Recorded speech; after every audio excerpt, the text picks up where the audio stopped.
How you doing? Welcome back to Spain. We're back in the grind of it now, back in sunny Spain. Well, it's not actually sunny today, it's a bit wet and miserable, but there you go. Today's video is going to be about failures, hard knocks, kicks in the arse, and a bit about bending reality. I talked a bit about this when I was in Ireland. One of the ways that we learn is through failures, and we learn through hard knocks in life. You know, the things that go wrong for us teach us a lot more about life than the things that tend to go right for us. You don't really learn anything of significant value in life if you're being coddled or protected from reality, from your own reality more than anything else. And life has a way of forcing reality, or forcing you back into seeing reality, or forcing reality onto you, no matter how much you try and escape from it, no matter how much you try and hide from it, no matter how much you try to, or the government around you tries to legislate away from reality. Life has a way of throwing back into us reality, and it's a big problem nowadays, I think, seems to be a big problem, that people are moving more and more away from real things, moving more away from real thinking and into Disneyland thinking. And I think that is affecting a lot of people in their personal lives. I've noticed one of the things growing up since I was a kid, that when my dad was a kid, for instance, or my grandfather, there was a lot more stability in their life from one end to another, to the end of their lives. There was a lot more in terms of they knew what to expect, they knew what their role was in life, to a large degree, and then they just got on with life, you know. I think it's a good thing that we're changing. I think some of those changes are happening very fast, and that's not such a good thing. I think some of the choices that are around and that are available for us nowadays there's so many choices that is definitely not a good thing, because the more choices you have, the more energy it takes to make those choices happen.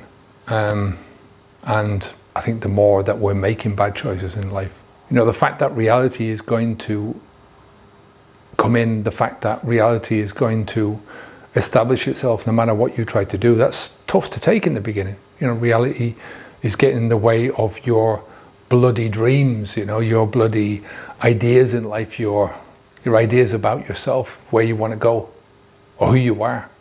But what do your dreams amount to if they're not based on reality? If they're not based on the reality of what is possible? You know, I did a video a couple of weeks ago while I was in Ireland about the impossible being impossible, right? That if something is impossible, then it's impossible regardless of what slant you put on it. If it's possible to do things. You know, some of the things that we have nowadays, some of the things that we may have in the future may become possible, but are impossible now in the moment. You know, the definition of the word impossible means that you cannot do it.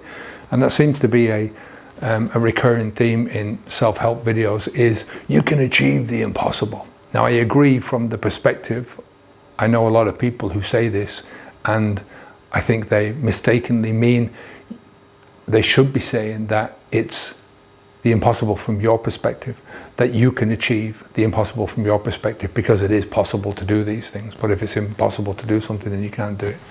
But I think this is mostly an example of trying to bend reality to suit a delusion, right? So the Beatles had a great song years ago called Strawberry Fields, and one of the lines in that was, living is easy with eyes closed, misunderstanding all you see. And that seems to be what people are doing. They're walking around with their eyes closed, and they just deliberately misunderstand everything that they see. They don't want to focus on anything. They don't want to focus on anything that's important to themselves in life. You know, they think that the important things in life are the bigger things in life. But in fact, to you, the important things are yourself. And by deflecting out and trying to focus your energies on things outside of yourself that you've got no control over, right? Even though it might make you feel good in the moment, that instant gratification buzz, it's not going to do you any good because you're not working on the things that you need to work on, which is yourself and your life and your problems and your issues. You know? I can't complain. I can't, I'm not standing up here saying that I'm any different from anyone else. My drinking was a form of hiding from my own problems. And I did that for many, many, many years, 30 years, over 30 years. I didn't know that that's what I was doing, but that's essentially what I was doing. When you start out and you hide from the fact that you're shy, that's where I started out from. Shyness, among other things. I discovered that alcohol was, I could use alcohol as a tool to overcome. Once you discover that and you discover that you can use alcohol from it, you don't learn how to overcome the shyness in reality. All you're doing is hiding from the symptoms. You're trying to reduce the symptoms in the moment, but you do nothing for the overall symptoms. The only way that you can do this is by working through your own shyness. When I started out with this, when I stopped drinking alcohol, go and have a look at that first video. See how awkward and shy I was. See how self-aware of, not aware of all the good things that I am, but aware of all the negatives, the way I looked, the way I spoke, everything. And that tends to then reverberate through your life. Not through life, but through your life. And that's the only life to you that is important. It should be. We should be at the top of that anyway, underneath that are the other people that you think are important, but it should be, because without your life, there is nothing else. So, for me, I was hiding from effort. It's easy to just sit around drinking and stick to that drinking mentality because it's fun, right? Because it's, in inverted commas, fun, right? It's living is easy with eyes closed. Hiding from feelings that need to be dealt with, repressing emotions through alcohol, pushing down shyness, pushing down anger, pushing down all of the other negative emotions that are there to tell you something. But instead of listening to them and trying to deal with not the emotion is something that is there, it's just, as I say, it's trying to tell you something, but dealing with the underlying cause of the emotions. Instead of doing that, we repress the emotions and don't think about the underlying cause at all. Put no thought into it, because we're putting thought into where we're going to get the next drink or the next buzz, the next instant gratification. Hiding from discomfort is another thing. It's one of my favorites. Anytime I felt uncomfortable at all, whether that was through physical or mental, emotional uncomfort, and booze is the big tool that's in that particular box, and it's one that I took out all the time. The alternative is to build habits that you can, that are going to help you in the future, right? So think about your goals. Your goals are there.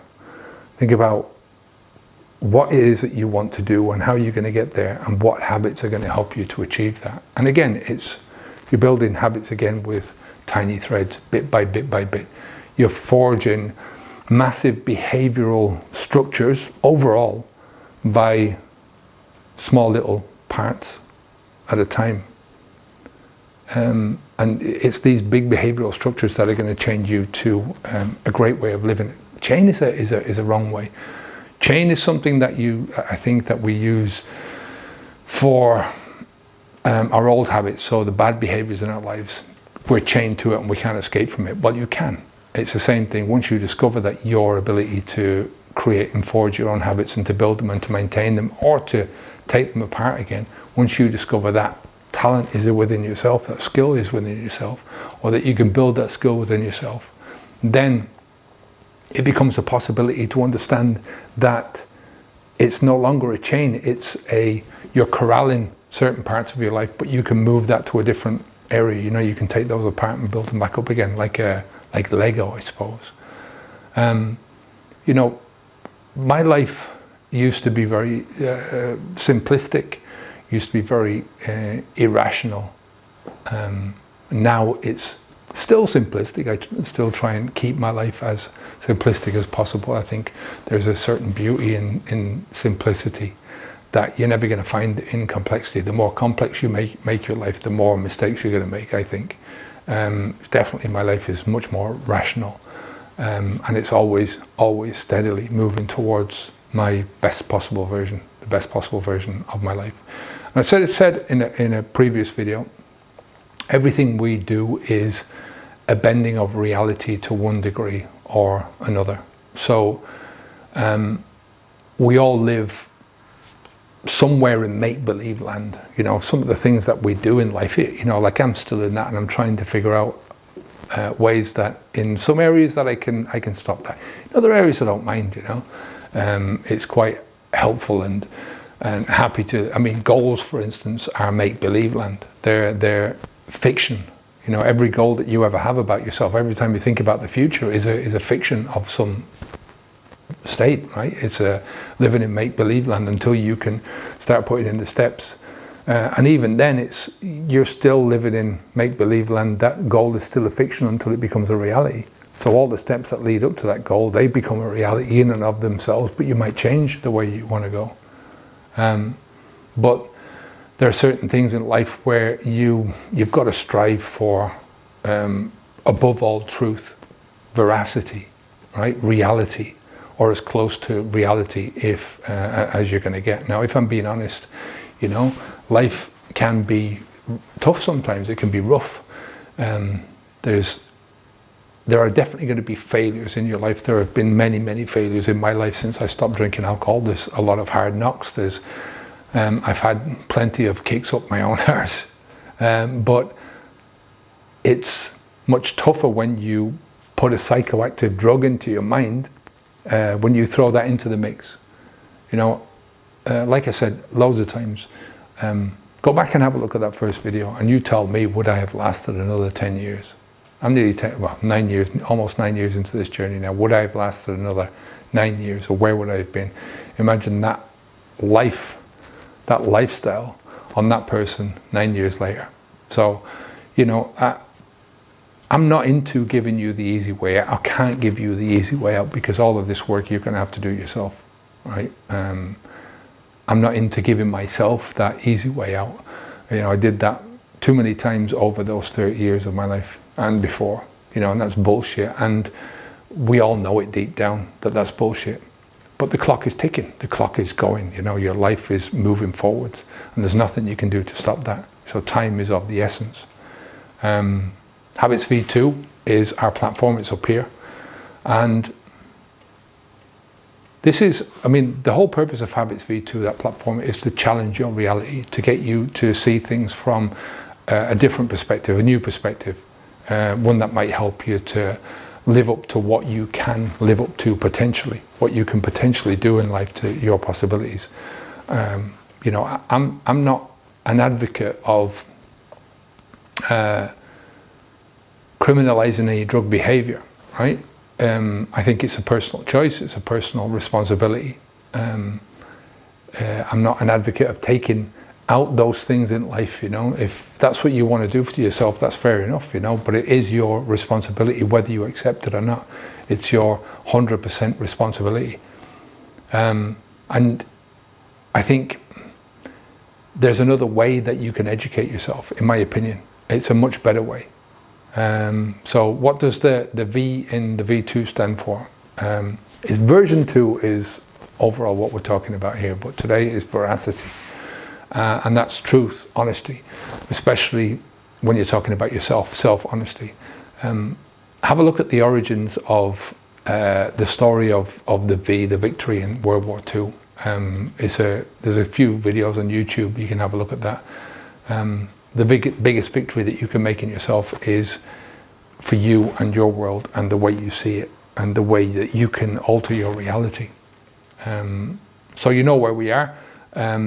The platform, as I said, is habitsv2.com. We've also got a blog over there where we're posting all videos about our recent trip to Ireland and coming back, and just different things about my life. And if you're interested in that, it's the link is down below as well. That's just habitsv2.com/blog. All right, take care of yourself. Good luck to you, and onwards and upwards. Bye now.